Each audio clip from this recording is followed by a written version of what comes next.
Assalamualaikum warahmatullahi wabarakatuh. Apa kabar anak-anak semuanya?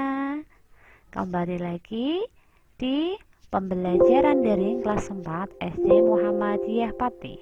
Nah, welcome to online learning for grade Muhammadiyah Elementary School of Pati. Nah, anak-anak semuanya, kita ketemu lagi di tema 1, subtema 1, pembelajaran ke-6, keberagaman budaya bangsaku. Semoga anak-anak semuanya selalu sehat, semangat, dan pantang menyerah dalam menjalani segala aktivitasnya.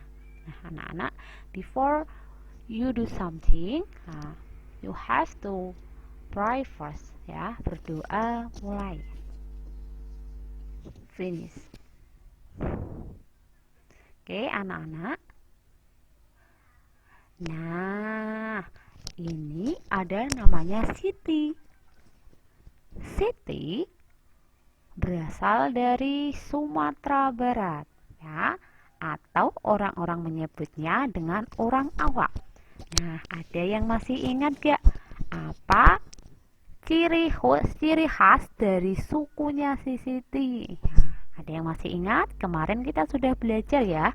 Suku Minang itu apa aja ya ciri khas dari sukunya? Mari kita ulas sedikit ya. Nah, ada ciri khas dari rumah gadang, atap dan juga bentuknya, bentuk rumahnya.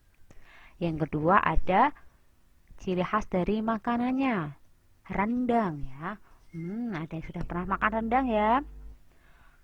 Dan makanan khas ini terkenal sampai ke mancanegara. Yang ketiga, ada tarian khasnya. Tarian khasnya ini tarian piring ya, dan menggunakan piring. Biasanya teman-teman anak-anak menggunakan piring ini sebagai alat untuk media yang digunakan untuk makan. Nah, ini digunakan untuk menarikan atau tarian adat. Nah, itu ya. Nah, anak-anak, jika kemarin kalian sudah belajar tentang keragaman tentang suku Minang. Nah, mari hari ini ya kita baca teks tentang suku Minang dan juga temukan gagasan pokok dan gagasan pendukungnya. Jika di pembelajaran sebelumnya sudah diungkapkan atau sudah diulaskan tentang gagasan pokok dan juga gagasan pendukung. Gagasan pokok itu bisa disebut dengan gagasan utama atau ide pokoknya ya. Nah, mari kita simak teks berikut. Di sini ada bacaan tentang suku Minang. Ada 5 paragraf. Paragraf 1, mana ini? Paragraf 1, 2, 3, 4, dan 5. Nah, masing-masing dari paragraf, coba ya, kita perhatikan seksama. Paragraf 1 dulu. Suku Minang adalah kelompok etnis yang terdapat di Provinsi Sumatera Barat. Suku Minang tersebut sering disebut dengan orang Padang atau orang Awak. Bahasa suku Minang adalah bahasa Minang. Nah, kita perhatikan, satu paragraf ini terdiri dari berapa kalimat? Terdiri dari kalimat pertama sampai sini, kalimat kedua, dan kalimat ketiga. Nah, dari satu paragraf ini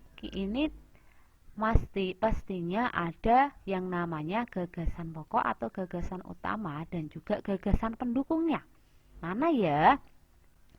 Nah, kita lihat di sini gagasan utamanya pada paragraf 1, suku Minang terdapat di Sumatera Barat. Gagasan pendukungnya orang Padang atau orang Awak dan juga bahasa Minang. Nah, itu adalah gagasan pendukungnya.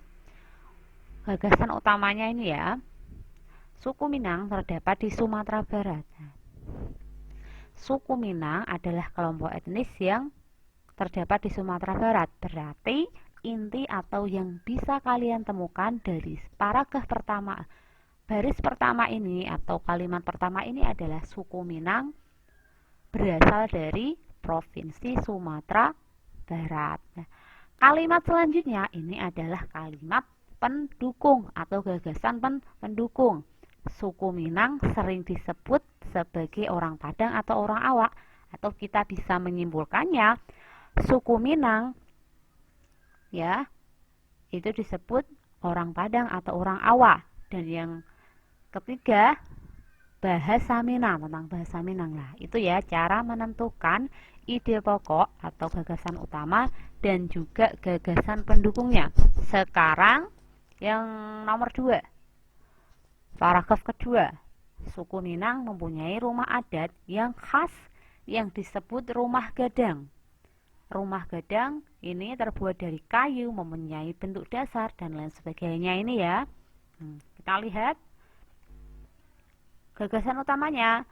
Rumah gadang adalah rumah suku Minang. Dan ini gagasan pendukungnya. Rumah gadang adalah rumah suku Minang mempunyai rumah adat yang khas yang disebut rumah gadang. Berarti rumah gadang adalah rumah adat suku Minang. Begitu ya cara menentukan ide pokok atau ide atau gagasan utamanya seperti itu. Nah, coba kita lagi. Suku Minang mempunyai alat musik tradisional Minang yang disebut talempong. Berarti apa? Talempong ini alat musik tradisional suku Minang. Gagasan penjelasnya yang mana atau pendukungnya? Ya ini, talempong dengan cara dipukul dan alat musik yang lainnya apa? Saluang dengan cara ditiup. Gitu ya anak-anak ya. Dari ketiga paragraf pertama, kedua dan ketiga ini tadi Ustazah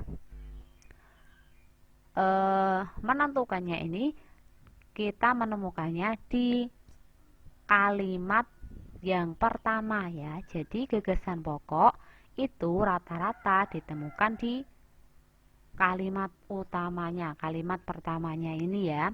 Tapi ada juga bisa ditemukan di bagian paragraf terakhir. Nah, itu ya anak-anak ya.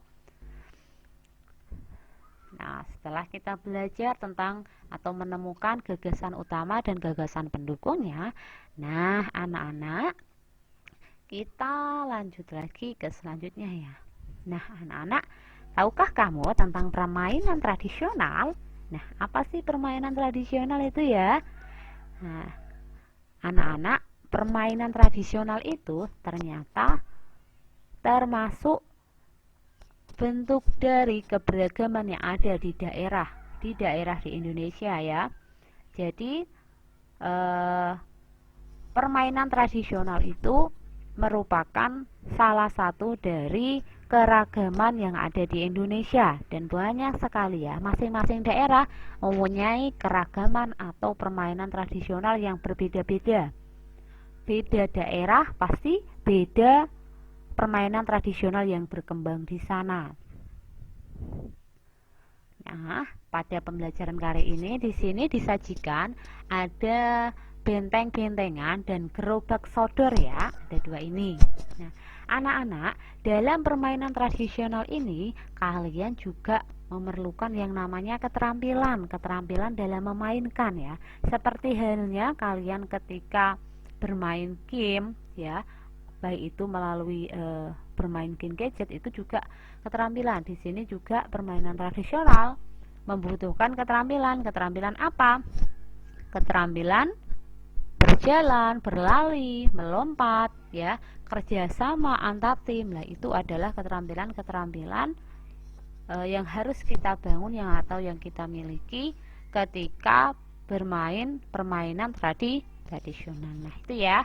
Oke anak-anak, kalian bisa mencoba di rumah dengan adik kalian ya, dengan atau saudara kalian di rumah. Nah, itu saja yang dapat Ustazah sampaikan. Sampai jumpa di video pembelajaran selanjutnya. Wassalamualaikum warahmatullahi wabarakatuh.